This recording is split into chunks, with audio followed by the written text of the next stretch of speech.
Well, the end of the year is fast approaching, so what better time to look at the key developments in the digital security space we've seen this year and how we might tokenize the world in 2022. And who better to ask than Henry Chong, CEO of Fusang. Their aim is to reshape investment markets with blockchain technology. Great to have you with us, Henry. Great to be here, Angie. So a report by Deloitte published late last year suggested security token offerings could be the next phase of evolution for financial markets. What progress have you seen this year on the development of the market for them, and how do you see that changing? Security tokens will inevitably be the next phase of evolution in capital markets. Almost all shares today are fundamentally represented by pieces of paper. And even if they aren't physical pieces of paper, we have pictures of paper, PDFs. Tokenization will allow us to actually digitize shares for the first time in 400 years.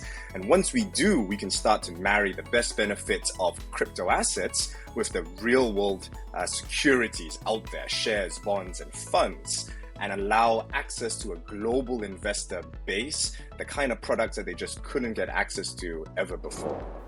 Now, we know there's been a lot of bad press in the past over ICOs and fraud cases. So what do investors need to understand about how STOs work to potentially help them understand the market, allow them to participate a little bit more?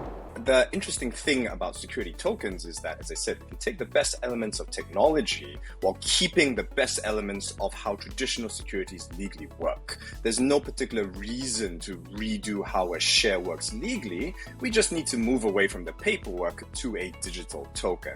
A recent study shows that by the end of 2030, 25% of all securities, publicly listed securities, are going to be tokenized. That's about $4 trillion USD worth of total issuance volume. I actually think that's a bit conservative because I don't think that security tokens are a new asset class. It's just a new technology layer. But just like how we shifted from offline shopping to e-commerce, once we can tokenize these securities, we can start to allow people to create, list, trade, and transact them in a radically new way. Yeah, no doubt there are a lot of benefits for investors, but what are the cautionary things that we should be looking out for here?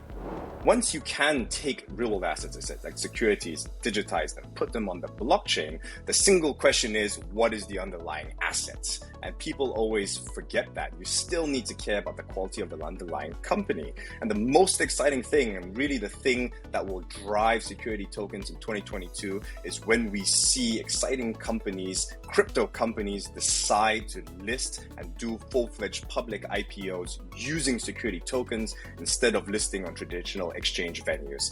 Just a few days ago, there's been a lot of news about OpenSea talking about a potential IPO, a traditional paper-based IPO. And that's led to a bit of a revolt among your community to say, wait a minute, you as a platform, you're exciting precisely because you can create these digital tokens and open up access in a radically new way.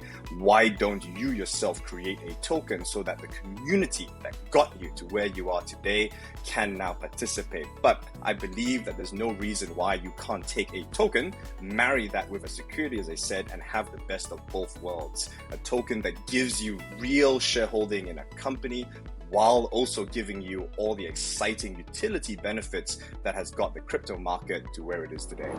Tokenizing the world, one security token at a time. Henry Chong of Fusang, thanks so much for joining us today.